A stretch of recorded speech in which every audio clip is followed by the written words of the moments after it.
നമസ്കാരം. മലയാളി വാർത്തയിലേക്ക് സ്വാഗതം. തെരഞ്ഞെടുപ്പ് മാറ്റിവെച്ചൊരു വാർത്തയാണ് വരുന്നത്. ഇലക്ഷൻ തുടങ്ങാൻ, അതായത് തെരഞ്ഞെടുപ്പ് തുടങ്ങാൻ നിമിഷങ്ങൾ മാത്രം ബാക്കി നിൽക്കുമ്പോൾ പാമ്പാട്ടൂട പഞ്ചായത്ത് 10ാം വാർഡായ ഓണക്കൂറിലെ കോൺഗ്രസ് സ്ഥാനാർത്ഥി കുഴഞ്ഞു വീണ് മരിച്ചു.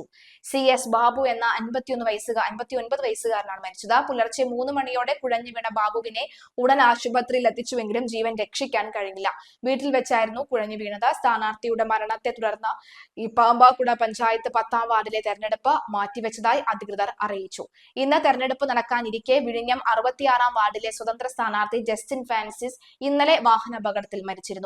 സംഭവത്തെ തുടർന്ന് ഈ വാർഡിലെ തെരഞ്ഞെടുപ്പും മാറ്റിവെച്ചിരുന്നു. ഇതോടെ വിഴിഞ്ഞം വാർഡിലെ 10 ബൂത്തുകളും ഇന്നലെ രാത്രി തന്നെ പൂട്ടി ഉദ്യോഗസ്ഥർ മടങ്ങുകയായിരുന്നു. സ്വകാര്യ ആശുപത്രിയിൽ ചികിത്സയിൽ കഴിയുകയായിരുന്ന ജസ്റ്റിൻ ഫ്രാൻസിസ് തിങ്കളാഴ്ച വൈകുന്നേരം 6:50 മരിച്ചത്.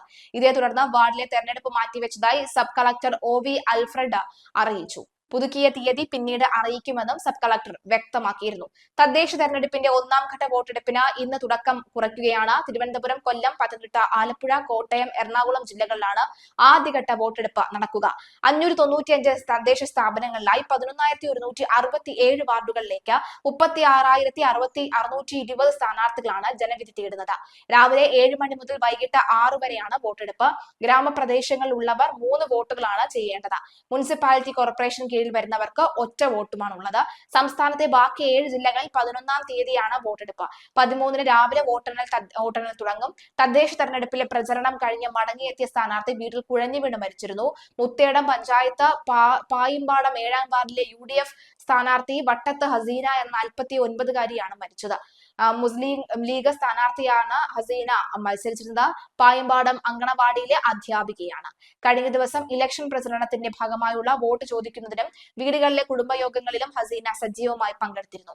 ശേഷം വീട്ടിലെത്തി രാത്രി 11:15 നെഞ്ചുവേദനയെ തുടർന്ന് കുഴഞ്ഞു വീഴുകയായിരുന്നു. ഉടൻ എടക്കരയിലെ സ്വകാര്യ ആശുപത്രിയിൽ കൊണ്ടുപോയെങ്കിലും ജീവൻ രക്ഷിക്കാൻ കഴിഞ്ഞില്ല. അബ്ദുറഹീമാണ് ഭർത്താവ്. കോർപ്പറേഷനിലെ വിഴിഞ്ഞം വാർഡിലെ സ്വതന്ത്ര സ്ഥാനാർത്ഥിയായിരുന്ന ജസ്റ്റിൻ ഫ്രാൻസിസ് മരിച്ചതിനെ തുടർന്നും അവിടെയും ഈ തെരഞ്ഞെടുപ്പ് മാറ്റിവെച്ചിട്ടുണ്ട്. അങ്ങനെ 3 ഇടങ്ങളിലാണ് നിലവിൽ നമുക്ക് അറിയത്തക്ക വിധത്തിൽ തെരഞ്ഞെടുപ്പ് മാറ്റിവെച്ചത് എന്നാണ് വ്യക്തമാകുന്നത്. ഇനി നമുക്ക് ഈ പോളിംഗ് ശതമാനവും കൂടി നമുക്കൊന്ന് പരിശോധിക്കാം. പോളിംഗ് ശതമാനം കൂടി പരിശോധിക്കുകയാണെങ്കിൽ എത്രത്തോളമാണ് അത് നമുക്കൊന്ന് പരിശോധിക്കാം. എന്തായാലും ജനം ഇറങ്ങിയിട്ടുണ്ട് എന്നാണ് മനസ്സിലാകുന്നത്. ഇന്ന് പൊതു അവധിയാണ്. അതുകൊണ്ട് തന്നെ പ്രത്യേകിച്ച് ആർക്കും തന്നെ, എല്ലാവർക്കും അല്ല, ചിലർക്കൊക്കെ തന്നെ ജോലിക്ക് പോകേണ്ട ആവശ്യമില്ല എന്നാണ് ആകുന്നത്. എന്തായാലും ഈ ഘട്ടത്തിലാണ് നമുക്ക് മനസ്സിലാകുന്നത് പോളിംഗ് ഉണ്ട്. കന്നി വോട്ടർമാരൊക്കെ തന്നെ രാവിലെ എത്തിയിട്ടുണ്ട്.